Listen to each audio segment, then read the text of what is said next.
Hello friends, welcome to Bright Vision Academy. आज हम बात करेंगे CMA foundation paper number 2 fundamental of accounting. Fundamental of accounting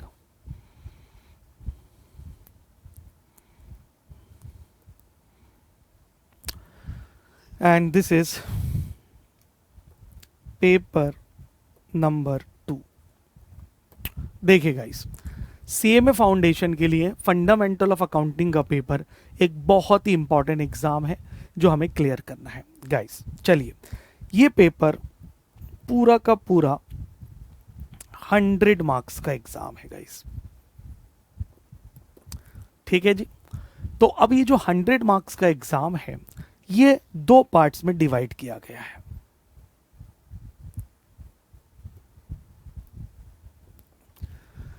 part A fundamental of financial accounting and part B fundamental of cost accounting.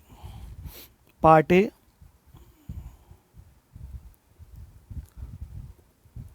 Fundamental of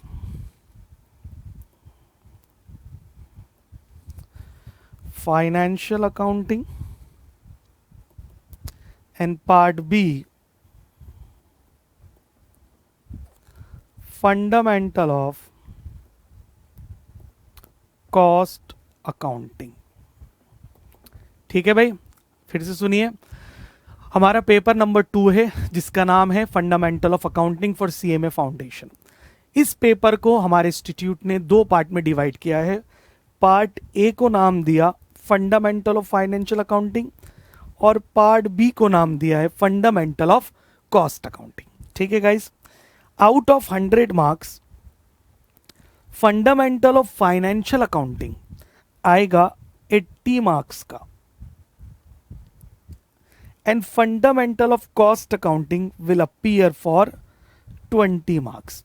तो guys जैसे आप देख सकते हैं, this is the division of the question, I mean division of the syllabus. ठीक है जी। तो fundamental of financial accounting they will ask for 80 marks and fundamental of cost accounting they will ask for 20 marks. ठीक है guys, अब मेरी बात ध्यान से सुनिएगा। ये जो पेपर है ये पूरा का पूरा ये पेपर हमारा ऑब्जेक्टिव प्लस सब्जेक्टिव है। क्या मतलब निकला? यानी इसका मतलब ये निकला 60% हमारा पेपर, क्वेश्चन पेपर 60% ऑब्जेक्टिव आएगा, जिसमें आपको एमसीक्यूज करने हैं, multiple choice question, true false करने हैं, फिल इन द ब्लैंक्स करनी है एंड मैच द कॉलम करने हैं। ठीक है जी। और जो 40 मार्क्स का पेपर आएगा वो आएगा सब्जेक्टिव, जिसमें आपको प्रॉपर क्वेश्चन सॉल्व करना पड़ेगा bye preparing the necessary ledger accounts. क्या मेरी बात यहां तक क्लियर है? चलिए डिस्कशन को थोड़ा सा और बढ़ाते हैं। ठीक है, अब हम बात करेंगे सिलेबस की। ठीक है गाइस, तो that is was the division of the syllabus. क्या है कि पार्ट ए में फंडामेंटल ऑफ फाइनेंशियल अकाउंटिंग है जो 80% सिलेबस कवर करता है, जो 80 मार्क्स का आएगा, और पार्ट बी है फंडामेंटल ऑफ कॉस्ट अकाउंटिंग जो हमें 20 मार्क्स देगा। ठीक है गाइस, चलिए देखेंगे ध्यान से। जो फंडामेंटल ऑफ फाइनेंशियल अकाउंटिंग है part A, fundamental of financial accounting, इसको भी 3 पार्ट्स में डिवाइड किया गया है। फंडामेंटल ऑफ फाइनेंशियल अकाउंटिंग को 3 पार्ट्स में डिवाइड किया गया है। पार्ट 1 में कहा गया accounting basics, accounting basics.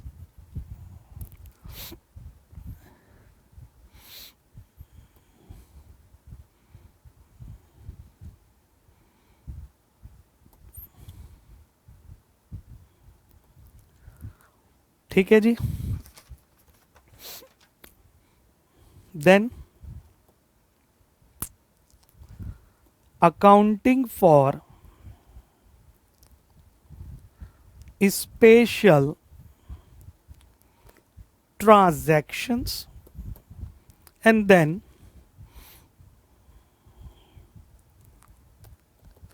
preparation of final accounts. ठीक है गाइस, जो फंडामेंटल ऑफ फाइनेंशियल अकाउंटिंग है 80% सिलेबस, उसके भी 3 पार्ट में डिवीजन किया गया है। क्या? Accounting basics, accounting for special transactions and preparation of final accounts. जो अकाउंटिंग बेसिक्स है गाइस, इसकी वेटेज रखी गई है 35%। 35%। स्पेशल ट्रांजैक्शन की वेटेज रखी गई है 20% out of 80 and final accounts की वेटेज रखी गई है 25%। ठीक है गाइस, तो ये पहला हमारा सेक्शन ए है जो हमें 80% यानी 80 मार्क्स देगा आउट ऑफ 100। क्लियर है? उसमें से 35% अकाउंटिंग बेसिक्स पूछा जाएगा, 20% स्पेशल ट्रांजैक्शंस को दिया गया है और 25% दिया गया है preparation of final accounts. That was the part A. ठीक है, समझ में आ रहा है आप लोगों को? ओके, अब जो पार्ट बी है that is fundamental of cost accounting. तो गाइस, इसमें कॉस्ट अकाउंटिंग रखी गई है 20%। कितनी रखी गई है कॉस्ट अकाउंटिंग? 20%। ठीक है, तो इस तरह से हमारे institute of cost accountant of India ने इस पूरे सिलेबस को डिवाइड किया है। पार्ट ए 80 मार्क्स जिसमें फंडामेंटल ऑफ अकाउंटिंग पूछा जाएगा, एंड पार्ट बी 20 मार्क्स जिसमें कॉस्ट अकाउंटिंग पूछा जाएगा। ठीक है जी, ओके। फर्दर चीजों को क्लासीफाई करते हैं। यहां तक समझ में आ गया आप लोगों को? आगे देखिए, अब जो हमारा पूरा सिलेबस है उसे 4 स्टडी नोट्स में ब्रेक किया गया है। किसमें ब्रेक किया गया है? 4 स्टडी नोट्स में। तो ध्यान से देखिएगा, study notes 1, study note number 2 और स्टडी नोट नंबर 3। ये 3 स्टडी नोट जो हैं ये रखे गए हैं फाइनेंशियल अकाउंटिंग के लिए, और स्टडी नोट नंबर 4 रखा गया है कॉस्ट अकाउंटिंग के लिए।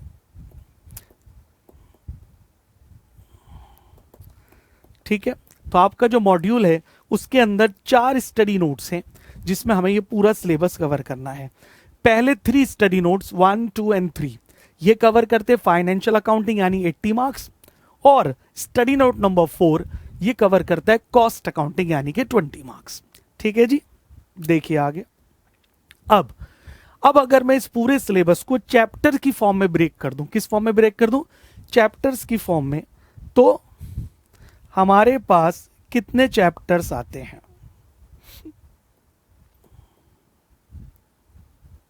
देखिएगा, जो पहला चैप्टर आता है गाइस वो हमें पढ़ना है। पहला चैप्टर वो हमें पढ़ना है अकाउंटिंग प्रिंसिपल्स, कॉन्सेप्ट्स एंड कॉन्वेंशंस। ये हमारा पहला चैप्टर है गाइस, और ये हम बात कर रहे हैं फाइनेंशियल अकाउंटिंग की सिलेबस की। तो पहला चैप्टर हमें पढ़ना है accounting principle, concept and conventions. Guys, chapter number 2 हमें पढ़ना है कैपिटल एंड रेवेन्यू ट्रांजैक्शंस। क्या पढ़ना है guys? Capital and revenue transactions. Chapter number 3 हमें पढ़ना है double entry system.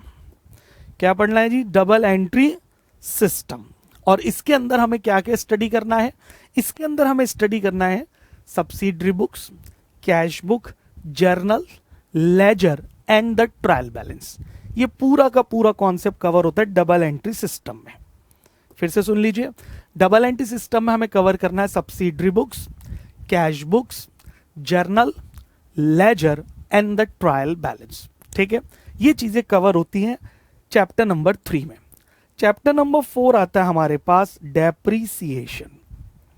Chapter number 4 depreciation जो हम स्टडी करेंगे, और हमारे सिलेबस में सिर्फ 2 मेथड रखे गए हैं, आप अच्छे से जानते हैं, SLM and WDV, straight line method and return down value method.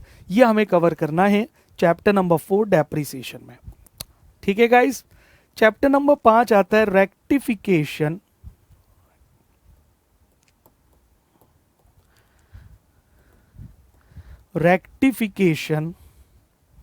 Of errors. क्या है भाई chapter number 5? Rectification of errors. I hope यहां तक आपको समझ आ रहा होगा। चैप्टर नंबर 6 आता है guys opening entries,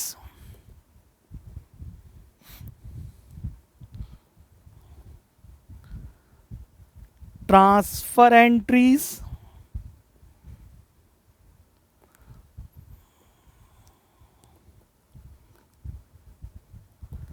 adjusting entries and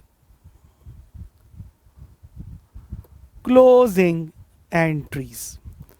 ये कवर होता है चैप्टर नंबर 6 में। चैप्टर नंबर 7 आता है BRS, जो आप अच्छे से जानते हैं, बैंक रिकॉन्सिलिएशन स्टेटमेंट। ठीक है, ये पहले 7 चैप्टर हुए। चैप्टर नंबर 8 में आता है guys bills of exchange. Chapter number 9 में आता है कंसाइनमेंट अकाउंट्स, और चैप्टर नंबर 10 आता है हमारा joint venture. Chapter number 10 joint venture. Chapter number 11 final accounts, और chapter number 12 NPO, not for profit organisations. ठीक है गाइस, तो ये हमारा टोटल सिलेबस है जो 80 मार्क्स हमें देकर जाएगा फंडामेंटल ऑफ अकाउंटिंग। ठीक है भाई, आई होप यहां तक आपको समझ में आ रहा होगा। चलिए आगे बढ़ते हैं। अब गाइस जो हमारा सेक्शन बी है, सेक्शन बी यानी के कॉस्ट अकाउंटिंग, सेक्शन बी यानी के कॉस्ट अकाउंटिंग। इस सेक्शन बी के अंदर हमें 3 चैप्टर डिवाइड किए गए हैं। Chapter number 1 meaning, definition and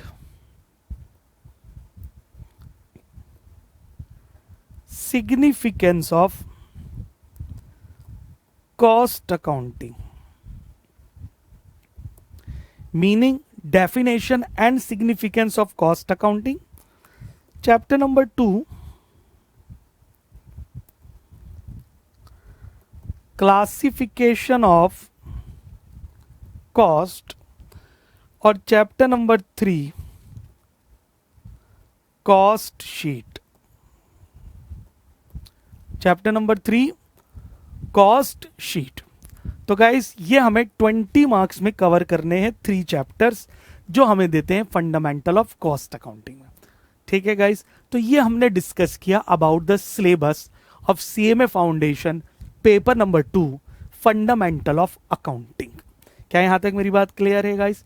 चलिए अब हम बात करेंगे क्वेश्चन पेपर की। देखिए जो हमारा क्वेश्चन पेपर है, क्वेश्चन पेपर, वो क्वेश्चन पेपर 2 सेक्शन में डिवाइड होगा, सेक्शन ए और सेक्शन बी। चलिए पहले हम बात करते हैं सेक्शन ए जो कि 80 मार्क्स का है। ठीक है, इस सेक्शन ए के अंदर गाइस ध्यान से सुनिएगा, हमें टोटल जो क्वेश्चंस गिवन होंगे वो कितने क्वेश्चंस गिवन होंगे, ठीक है जी। सेक्शन ए में हमें पहला गिवन होगा क्वेश्चन नंबर 1 और इस पे फिर गिवन होगा क्वेश्चन नंबर 2, 3, 4, 5, 6 और 7। हमने इसे दो पार्ट में क्यों डिवाइड करा, इसलिए डिवाइड करा गाइस, जो क्वेश्चन नंबर 1 है वो कंपलसरी है, वो कंपलसरी क्वेश्चन है जो हर स्टूडेंट को अटेम्प्ट करना ही करना है, ठीक है। ये जो क्वेश्चन नंबर 1 है ये 3 पार्ट में होगा। पार्ट ए जिसमें आएंगे MCQs, multiple choice question, 30 questions आएंगे 1 मार्क के, दैट इज कॉल्ड 30 मार्क्स। जो पार्ट बी होगा वो होगा ट्रू एंड फॉल्स, ये होगा गाइस 12 मार्क्स का। और जो पार्ट सी होगा ये होगा मैच द कॉलम, और गाइस ये होगा 6 मार्क्स का, ठीक है। क्या मेरी बात यहां तक समझ में आ गई? तो क्वेश्चन नंबर 1 इट्स कंपलसरी, जो हर स्टूडेंट को अटेम्प्ट करना है। जो क्वेश्चन नंबर 1 है उसका जो ए पार्ट होगा उसमें 30 MCQs आएंगे, मल्टीपल चॉइस क्वेश्चन। एक क्वेश्चन के बाद 4 ऑप्शन होंगी, आपको ये बताना है कि उन चारों में से कौन सी ऑप्शन करेक्ट है, ठीक है जी। फिर बी पार्ट होगा ट्रू एंड फॉल्स और सी पार्ट होगा match the columns. I hope यहां तक मेरी बात क्लियर है। कम ऑन एवरीबॉडी, चलिए अब इसके ऊपर आते हैं हम क्वेश्चन नंबर 2, 3, 4, 5, 6, 7। तो ये टोटल 1, 2, 3, 4, 5, 6 क्वेश्चन होते हैं गाइस। कितने क्वेश्चन होते हैं? 6 क्वेश्चंस। अब ध्यान से सुनिए, इन 6 क्वेश्चन में से आपको अटेम्प्ट करने पड़ेंगे एनी 4 क्वेश्चंस। मतलब out of this 6 questions you have to attempt any 4 questions, ठीक है गाइस। इन 6 में से आपको एनी 4 क्वेश्चन अटेम्प्ट करने हैं। हर क्वेश्चन की वेटेज होगी 8 मार्क्स, तो 8 into 4 that is called 32 marks, ठीक है भाई।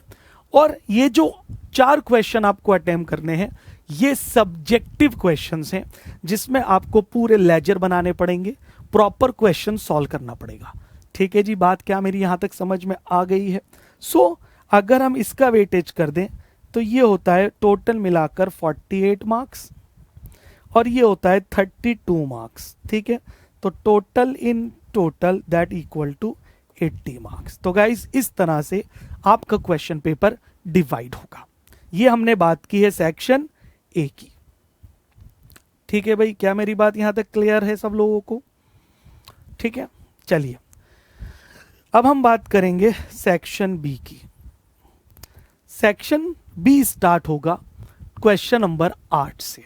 इसमें भी 2 क्वेश्चन को अगर हम डिवाइड कर दें तो 7 हमने पिछले कवर करे थे, आप चेक कर सकते हैं। सेक्शन बी स्टार्ट होगा क्वेश्चन नंबर 8, फिर क्वेश्चन नंबर 9 और क्वेश्चन नंबर 10।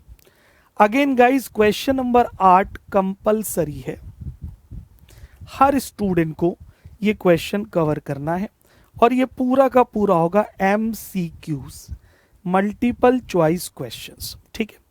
इसमें 12 क्वेश्चन आएंगे 1 मार्क के, तो टोटल हो गया 12 मार्क्स, ठीक है गाइस। तो ये पूरा MCQs है, मल्टीपल चॉइस क्वेश्चन, यानी हर क्वेश्चन के बाद आपको 4 ऑप्शन आएंगी और आपको वो चूज करने। और आपको बता दूं जो सेक्शन बी है it covers cost accounting. What it covers? Cost accounting, ठीक है। तो क्वेश्चन नंबर 8 करना हर बच्चे के लिए कंपलसरी है। अब बचे क्वेश्चन नंबर 9 और क्वेश्चन नंबर 10, ठीक है जी। क्वेश्चन नंबर 9 और क्वेश्चन नंबर 10, इन 2 क्वेश्चन में से आपको गाइस अटेम्प्ट करना है एनी 1 क्वेश्चन। क्या अटेम्प्ट करना है? Any 1 question, and that subjective question जो आपको देगा 8 मार्क्स, ठीक है। तो इन दोनों का टोटल हो गया 20 मार्क्स। तो guys this is the design of your question paper. I hope आपको समझ में आया होगा। चलिए आज हम अपना वीडियो यहीं रोकते हैं। Thank you so much.